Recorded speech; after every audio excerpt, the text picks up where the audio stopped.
Bharatiya Janata party के सभी नेताओं का नितिन गडकरी जी के अध्यक्ष और उनके नेतृत्व के अंदर पूर्ण विश्वास है। ये मीडिया की अटकलों का जवाब बार बार देना मैं नहीं चाहता। बिल्कुल, मैं आपकी बात। Bharatiya Janata party is a United opposition party. हम देश का प्रमुख विपक्षी दल हैं। हम कांग्रेस को संसद के बाहर भी और संसद के अंदर भी नितिन गडकरी जी के नेतृत्व के अंदर शिकस्त देते रहे और देते रहे। लेकिन जॉली जी, आपके ही उपाध्यक्ष शांता कुमार जी राष्ट्रीय उपाध्यक्ष है। आज से करीबन 1.5 साल पहले उनका जो बयान आया था, 1 साल पहले, बीजेपी में सब कुछ सही नहीं है, उस बात को लेकर बीजेपी के नेताओं ने कहा, उनका मतलब था कि बहुत सारी चीजें सुधरी जा सकती हैं। लेकिन जिस तरह से उन्होंने बोला था, आपको याद होगा दिल्ली में उन्होंने बोला था। मैंने उनका बयान मैं बताता हूं, उनका ये कहता बीजेपी में सब कुछ सही नहीं है, इसलिए उसके ऊपर मैं अभी उसकी, लेकिन बार बार इसको शांता कुमार जी का नहीं है, शांता कुमार जी की बात कर रहे हैं, बीजेपी में लड़ाई का बिल्कुल लड़ाई नहीं है। ये लड़ाई मीडिया की क्रिएशन है। ये लड़ाई ऑपोजिशन पार्टी के घर। क्या मीडिया ने जेठमलानी जी को जाके कहा था कि वो नितिन जी के खिलाफ बयान दे? क्या मीडिया ने यशवंत सिन्हा जी को जाकर कहा था कि वो खिलाफ बयान दे? मैं आपको पहले बता चुका हूं। यानी कि आपकी पार्टी में भी कुछ लोग खराब है, आप ये कह रहे हैं?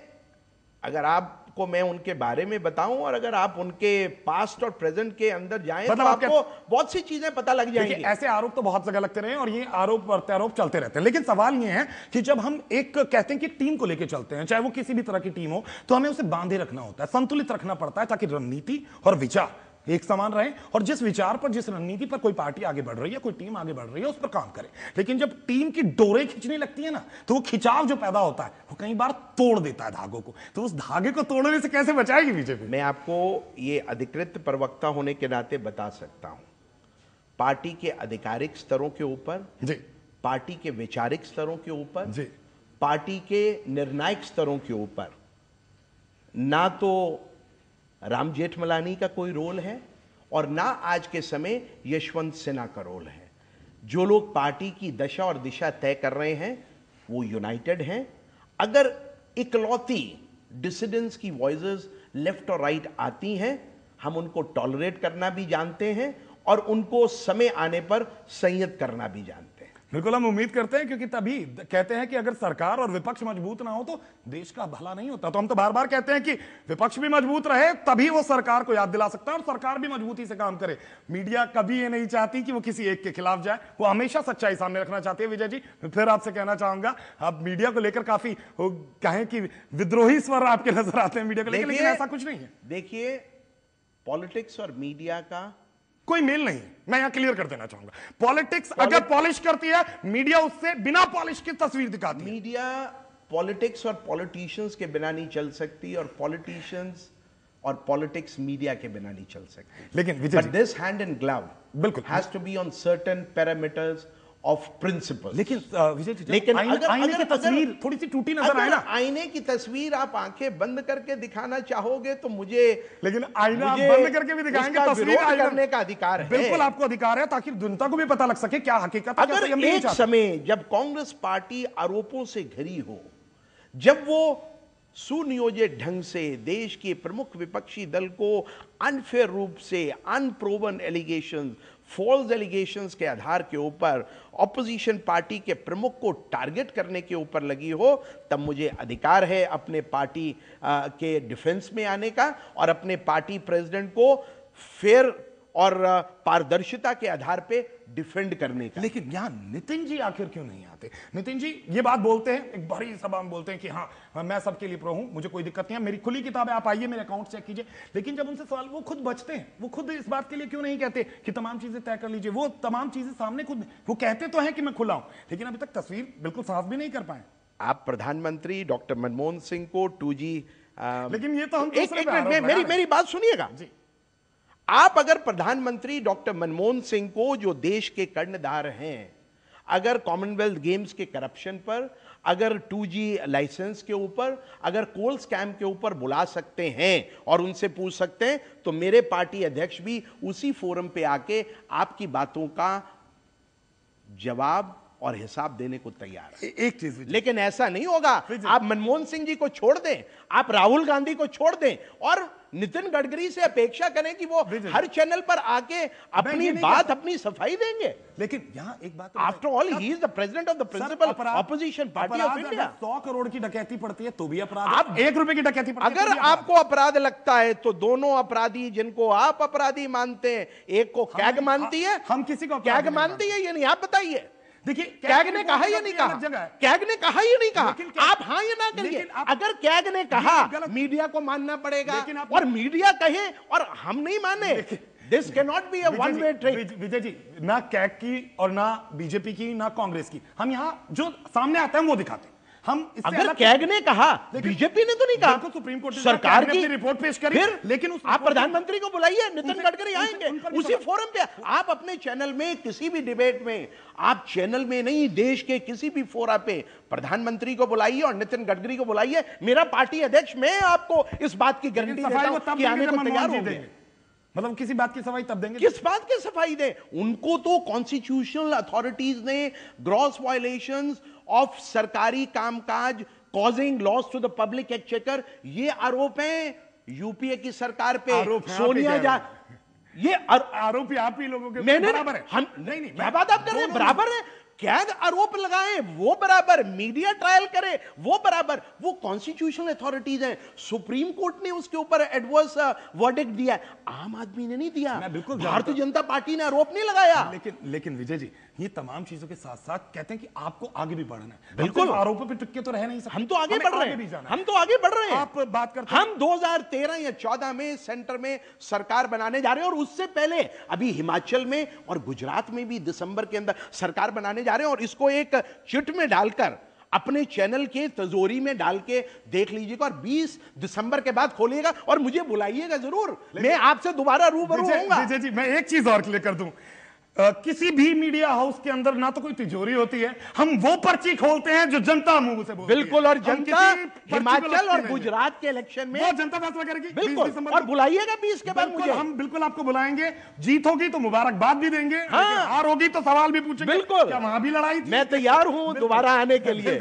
लेकिन विजय जी, अब शीतकालीन सत्र भी शुरू हो रहा है, बार बार बीजेपी कह रही है, अविश्वास प्रस्ताव की बात आई है ममता बनर्जी की तरफ से, लेकिन ऐसी स्थिति में क्या जब खुद कई परेशानियां हैं, दिक्कतें हैं, आपको लगता है कि आप घेर पाएंगे सरकार को? देखिए, भारतीय जनता पार्टी देश का प्रमुख विपक्षी दल है। We are the principal opposition party in India. और लोकतंत्र के अंदर जहां रूलिंग पार्टी का एक स्थान होता है, वहां विपक्ष का भी अपना रोल होता है।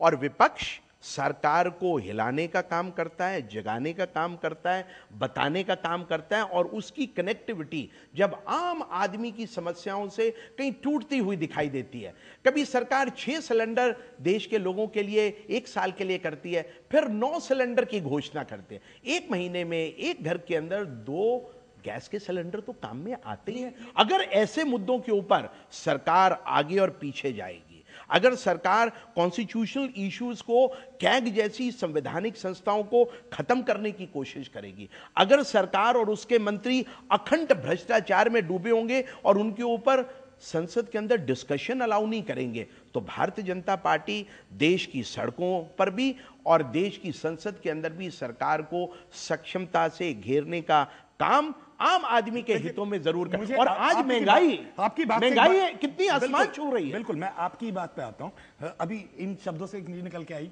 बार बार जिस तरह से एक कहें कि अन्ना हजारे की मूवमेंट के बाद निकल कर आया अरविंद केजरीवाल, बीजेपी लगातार तारीफ करती रही कि देखिए भ्रष्टाचार निकल रहा है, यूपीए सरकार के खिलाफ आ रहे हैं, लेकिन जब बीजेपी के खिलाफ उन्होंने निकाला तो बीजेपी एकदम सहम सी गई।